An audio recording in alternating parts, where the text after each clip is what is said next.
social selling, c'est d'abord être soi-même. Et si on veut prendre du plaisir, et si on veut être dans l'empathie et la sympathie qu'on va générer, en fait, il faut redevenir un individu.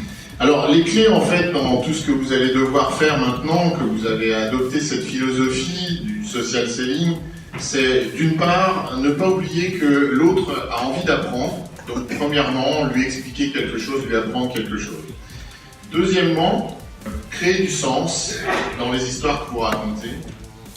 Créer du sens parce que finalement, nous sommes à la recherche du sens, c'est la réponse au pourquoi. Troisièmement, il faut savoir raconter les choses. Vous aurez noté que les histoires sont celles où le personnage principal, le héros, subit une transformation.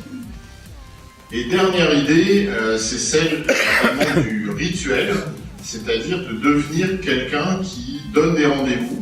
Il faut de la répétition, la pédagogie c'est l'art de la répétition. Si vous cherchez à apprendre aux gens quelque chose, il va falloir vous exprimer plusieurs fois. D'accord ? Donc dans apprendre, il y a la question de l'utilité. Je vous ai dit tout à l'heure, en fait, quand tu racontes une histoire, il faut quand même qu'à un moment donné, il y ait quelque chose d'utile.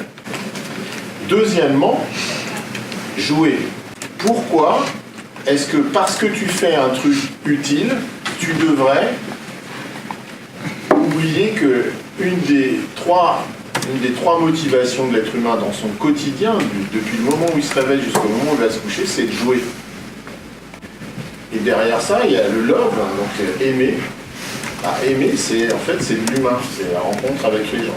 Aujourd'hui, ce qui fait la différence, c'est les gens qui sont capables soit de nous apprendre quelque chose, soit de nous faire nous distraire, de nous emmener dans un univers ludique, soit de nous faire aimer quelque chose.